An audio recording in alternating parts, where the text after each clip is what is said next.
Je ne m'attendais jamais à ce que l'arrivée de mon beau-frère bouleverse ma vie à ce point. Bonjour, je m'appelle Anna, j'ai 20 ans. Jusqu'à récemment, la vie dans notre vieille maison en périphérie de Tours était tranquille, presque monotone. Ma mère est remariée depuis peu avec François, un homme discret mais gentil, et avec lui est arrivé son fils, Julien, mon beau-frère. Pour moi, ces mots, beau-père, beau-frère, sonnaient comme des notions lointaines, étrangères à mon univers. Je m'attendais à ce que nos vies restent séparées, comme deux mondes parallèles sous un même toit. Mais la réalité a décidé de me surprendre. Tout a commencé un soir d'automne, alors que la pluie tombait sans relâche sur les toits de notre petite maison à Saint-Cyr-sur-Loire. Mes parents étaient partis à un dîner d'affaires à Tours, me laissant seule avec Julien. J'étais affalée sur le canapé du salon, entourée de mes cahiers et livres, en pleine préparation de mes examens de fin d'année. Je portais une robe confortable en coton gris clair, qui tombait juste au-dessus de mes genoux, et mes chaussettes en laine, un peu usées, pour me réchauffer. Mes cheveux, tirés en un chignon lâche, laissaient s'échapper quelques mèches rebelles encadrant mon visage. Julien est apparu soudain dans l'embrasure de la porte, tenant une tasse de thé fumante. Il s'est arrêté net en me voyant, absorbé par mes notes éparpillées. « Tu veux un coup de main ?» a-t-il demandé doucement, s'approchant de moi avec une curiosité sincère. J'ai hésité un instant, gêné d'admettre que certaines formules de mathématiques me donnaient du fil à retordre. Mais l'aide me semblait bienvenue. « Peut-être bien », ai-je répondu, timidement. Il s'est assis à côté de moi et, pendant plus d'une heure, il a patiemment expliqué des concepts qui me semblaient jusqu'alors indéchiffrables. Sa voix, calme et posée, avait un effet apaisant, presque hypnotique. Quand j'ai finalement réussi à résoudre un problème toute seule, il m'a lancé un sourire qui a fait battre mon cœur un peu plus vite. « Tu vois, tu y arrives », a-t-il dit, comme si c'était évident. Ce moment a marqué un tournant. J'ai découvert un autre Julien, bien différent du garçon taciturne et réservé que j'avais connu jusque-là. Les jours suivants ont apporté leur lot de petites rencontres fortuites, dans la cuisine, dans le couloir, sur le balcon. Nos conversations, au début légères, ont progressivement gagné en profondeur. Nous parlions de musique, de films, de nos rêves et de nos doutes. Avec lui, je pouvais être moi-même, sans masque ni peur d'être jugé. Julien semblait voir en moi ce que je ne percevais pas encore moi-même. C'était étrange et envoûtant, mais je ne savais pas encore où cela nous mènerait. Puis est arrivé cet été brûlant, où la canicule semblait suspendre le temps. Nous étions partis en week-end dans la maison de campagne de François, près du Loir. J'avais enfilé mon maillot de bain préféré, une pièce d'un bordeaux profond, cadeau de ma grand-mère qui connaissait mon goût pour les couleurs inattendues.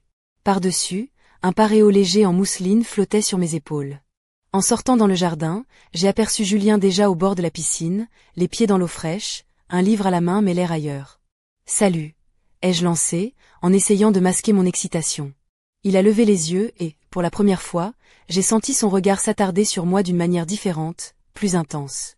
Son sourire était là, mais teinté d'une autre émotion, une sorte de tension douce amère. « Prête à affronter la chaleur ?»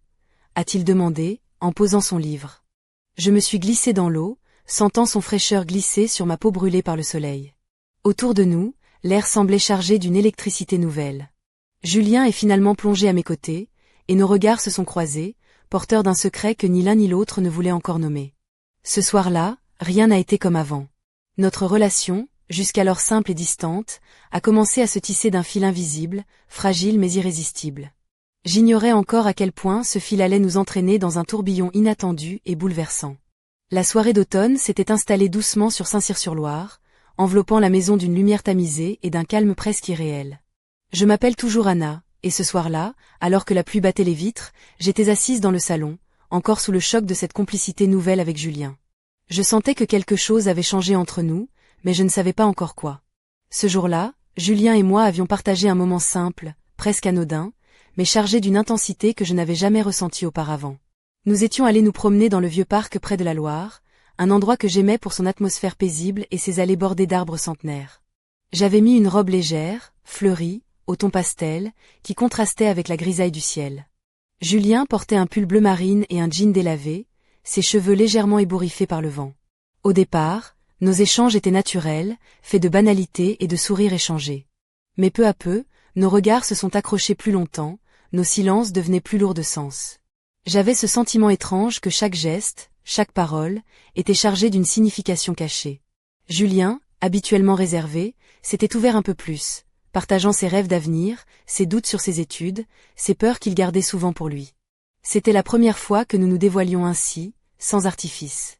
En marchant côte à côte, je sentais la chaleur de son corps, la présence rassurante de quelqu'un qui comprenait mes tourments intérieurs. J'avais l'impression que ce lien naissant pouvait nous protéger des tempêtes à venir. Mais cette douce complicité était aussi source de confusion. En rentrant à la maison, je me surprenais à éviter certains regards, à chercher dans le silence des réponses que je n'avais pas encore trouvées.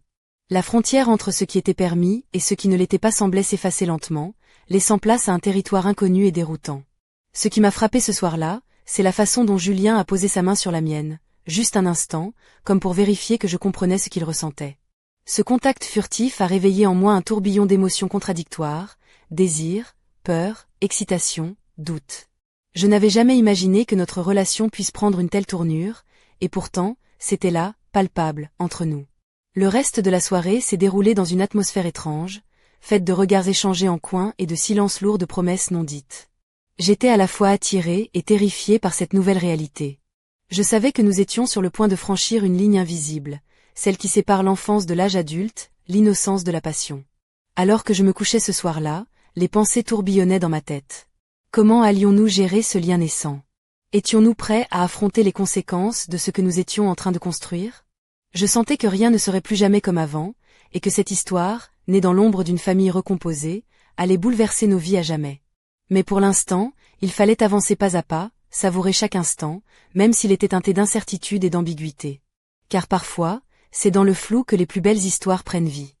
Les jours qui ont suivi cette promenade dans le parc ont marqué un tournant dans ma relation avec Julien. Je m'appelle toujours Anna, et je réalise à quel point ce lien fragile, tout juste tissé, commence à me dévorer de l'intérieur. Au lycée, je me surprenais à guetter un message, un signe, un regard de sa part. Chaque mot échangé, aussi banal soit-il, prenait une importance démesurée. Mais à la maison, nous devions jouer la comédie.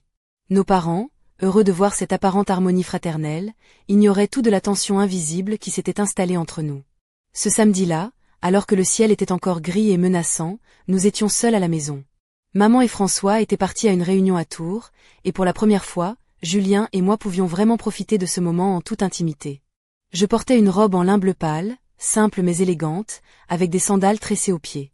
Mes cheveux étaient lâchés, ondulant doucement sur mes épaules. Julien, quant à lui, avait opté pour un pull léger et un pantalon chino beige. Nous avons décidé de préparer le dîner ensemble, une recette simple mais réconfortante, une ratatouille maison accompagnée de pain frais. En cuisine, nous étions proches, nos gestes se croisant parfois, et chaque contact, même involontaire, faisait naître une chaleur nouvelle. Julien plaisantait, souriait plus facilement, et je sentais que cette complicité que nous avions commencé à tisser prenait racine. Après le repas, nous sommes restés dans le salon, assis côte à côte sur le canapé en velours vert foncé. La lumière douce des lampes créait une ambiance intime, presque irréelle. Julien a posé une main hésitante sur la mienne. Mon cœur s'est emballé, mais je n'ai pas retiré ma main. Ce simple geste disait tout ce que nous ne pouvions encore exprimer avec des mots. Nous avons parlé longtemps, de tout et de rien, mais surtout de ce que nous ressentions sans pouvoir le nommer. J'ai senti qu'il était aussi perdu que moi, partagé entre le désir de s'abandonner à cette relation naissante et la peur de briser l'équilibre fragile de notre famille recomposée. Puis, sans vraiment savoir comment, nos regards se sont accrochés, et sans prévenir, nos lèvres se sont trouvées dans un baiser timide, chargé d'émotions contradictoires. C'était doux, presque innocent, mais c'était aussi une déclaration silencieuse de ce que nous étions devenus l'un pour l'autre. Ce baiser a tout changé. Il a ouvert une porte que nous ne pouvions plus refermer. Pourtant, une part de moi voulait fuir, se cacher de cette passion naissante qui semblait interdite.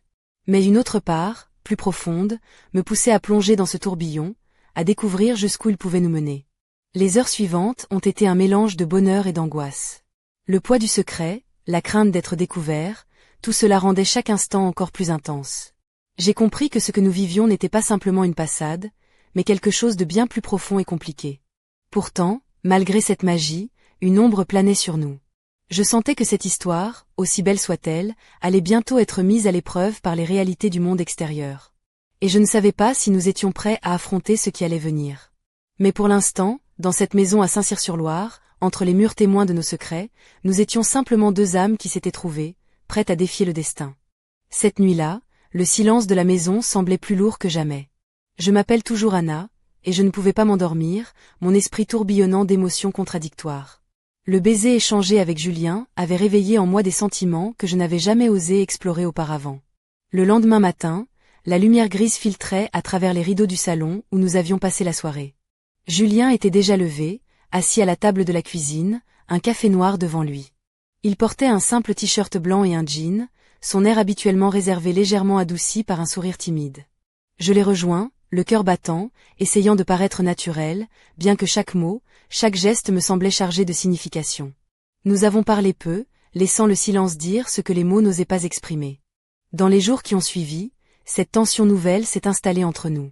Nous vivions côte à côte, partageant le même toit, mais une barrière invisible nous séparait, faite d'envie inavouée et de peur silencieuse. Chaque regard échangé, chaque effleurement accidentel devenait un électrochoc, une flamme douce amère qui consumait notre quotidien. Un après-midi, alors que la pluie recommençait à tomber sur les toits de Saint-Cyr-sur-Loire, nous étions seuls dans le salon. Julien lisait un roman, mais je savais qu'il ne lisait pas vraiment. Ses yeux étaient perdus dans mes mouvements, dans la façon dont la lumière jouait sur mes cheveux.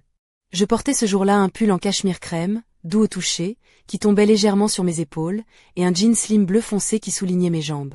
Soudain, il a fermé son livre, s'est levé et s'est approché de moi.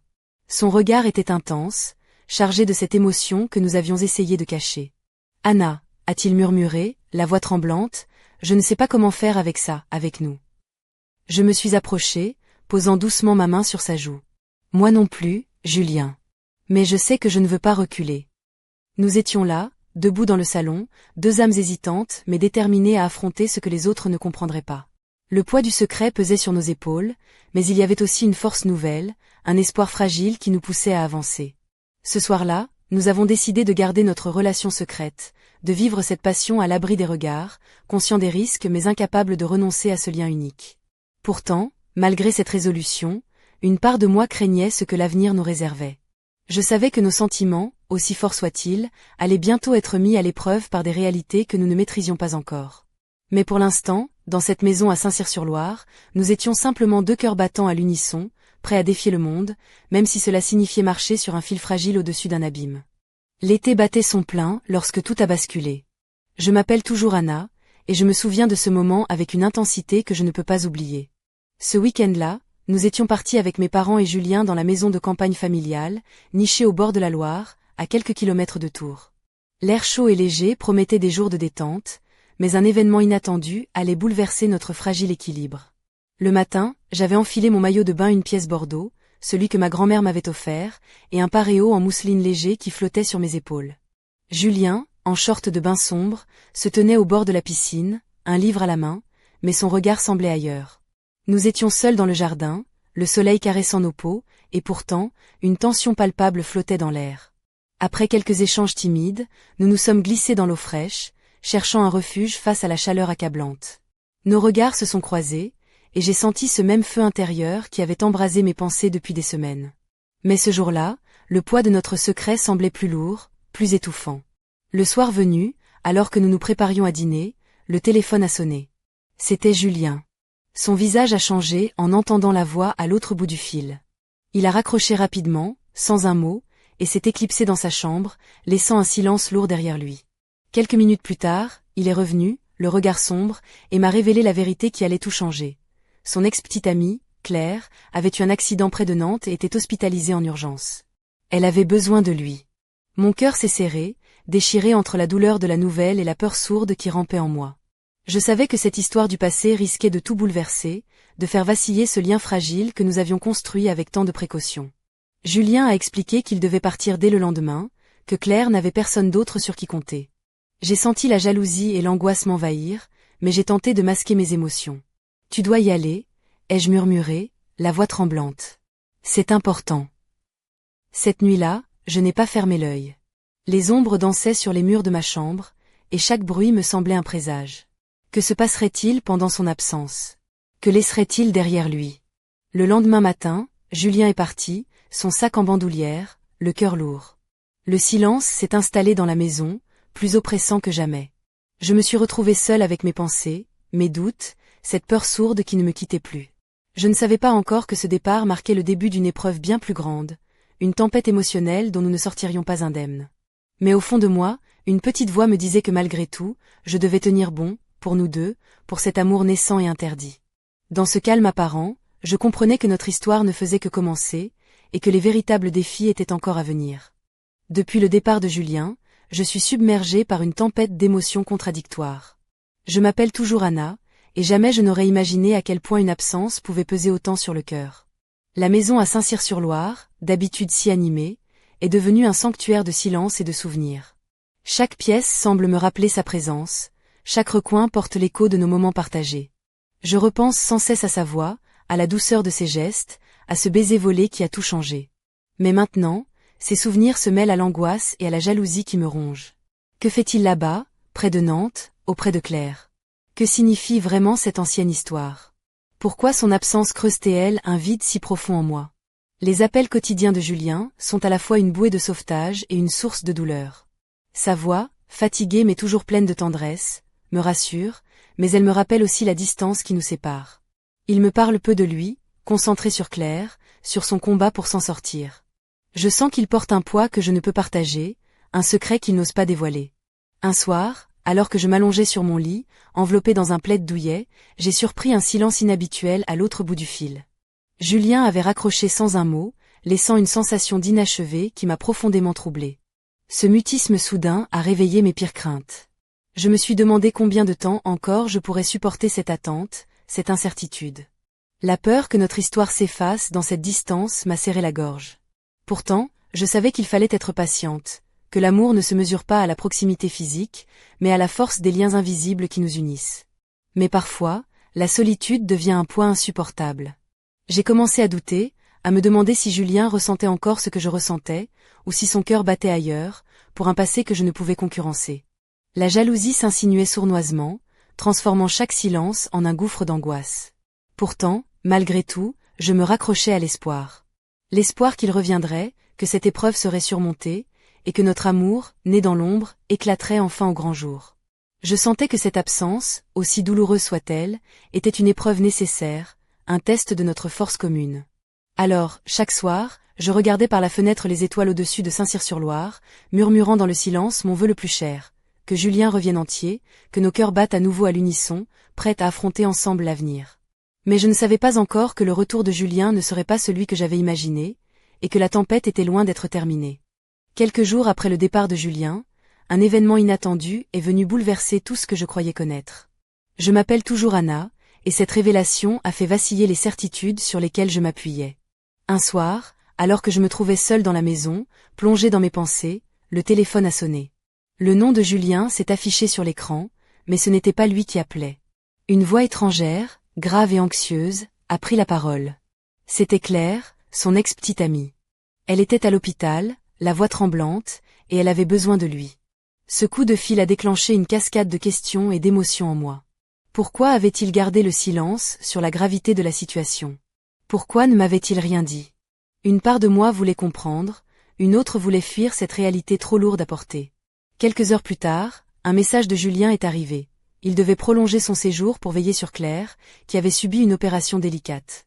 Son absence s'allongeait, et avec elle grandissait mon sentiment d'abandon. Mais ce n'était que le début. Peu après, une photo est apparue sur son téléphone, envoyée par Claire, où ils apparaissaient ensemble, souriants, les mains entrelacées. Au dos, un mot gravé, pour toujours. Cette image m'a transpercée comme un poignard. Était-ce un simple souvenir du passé, ou quelque chose de plus? Je ne pouvais m'empêcher de repenser à tous ces moments partagés avec Julien, à cette promesse silencieuse que nous avions faite. Et soudain, tout semblait vaciller. Était-il réellement prêt à tout abandonner pour moi? Ou ce passé, que je ne connaissais qu'à moitié, allait-il tout emporter? Le poids de cette photo et de ces silences m'a plongé dans un état de confusion profond. J'essayais de me convaincre que l'amour pouvait survivre à tout, mais le doute s'insinuait, rongeant chaque pensée. Je me suis surprise à relire nos messages, à analyser chaque mot, cherchant un indice, un signe qui me rassurait. Mais plus je cherchais, plus je me perdais dans un labyrinthe d'incertitudes. Ce premier coup de tonnerre dans notre histoire m'a fait comprendre que la route serait plus tumultueuse que je ne l'avais imaginé.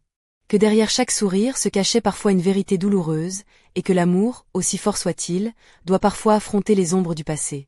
Je me tenais là, au bord du précipice, entre la confiance et la peur, prête à affronter ce qui allait venir, même si je ne savais pas encore à quel point cela me changerait.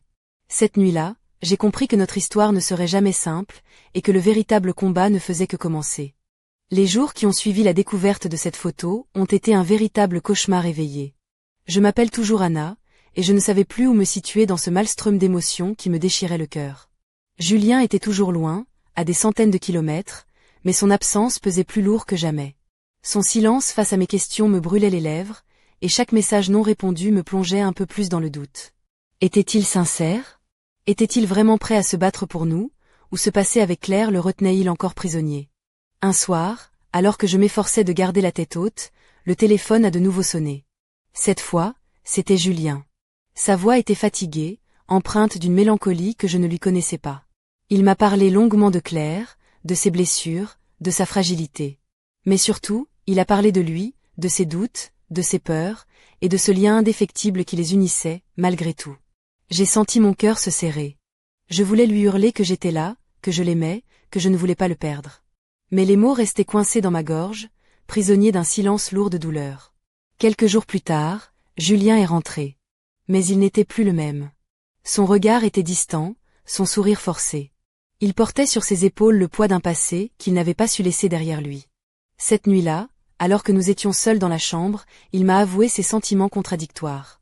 Il m'aimait, oui, mais il était aussi attaché à Claire, à ce lien ancien qui refusait de se briser.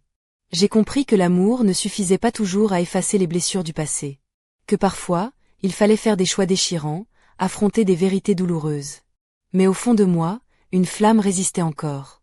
Une flamme d'espoir, fragile mais tenace, qui me poussait à croire que, malgré tout, nous pourrions trouver un chemin vers la lumière. Cette révélation, aussi déstabilisante soit-elle, a marqué un tournant. Nous ne pouvions plus fuir, plus prétendre que tout allait bien. La vérité devait être affrontée, ensemble, ou notre histoire s'effondrerait. Alors, malgré la peur et la douleur, j'ai décidé de me battre. Pour Julien, pour nous, pour cet amour fragile qui méritait d'exister, même au milieu des tempêtes. Mais je savais, au fond de moi, que le plus dur restait à venir. Que l'avenir serait un combat de chaque instant, entre passion, secret et sacrifice.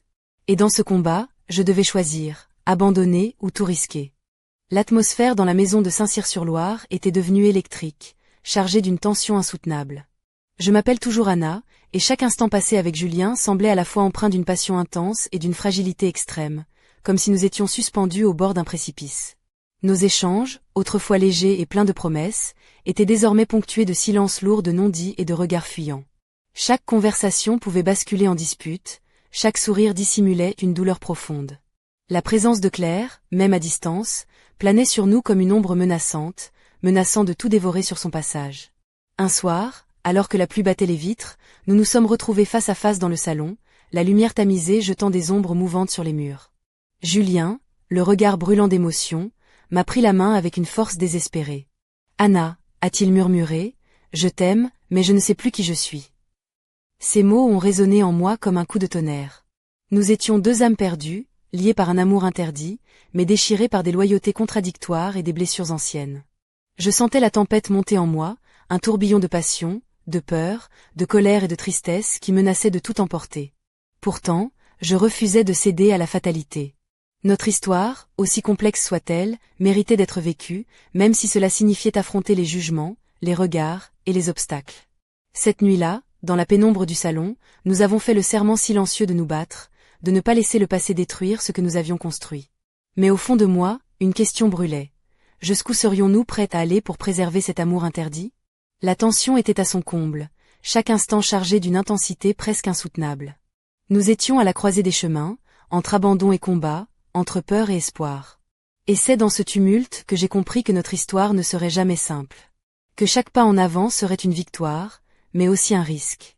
Que l'amour, pour être vrai, devait parfois traverser les flammes. Alors que la nuit avançait, je sentais mon cœur battre au rythme de cette passion déchirante, prêt à tout affronter, même l'impossible.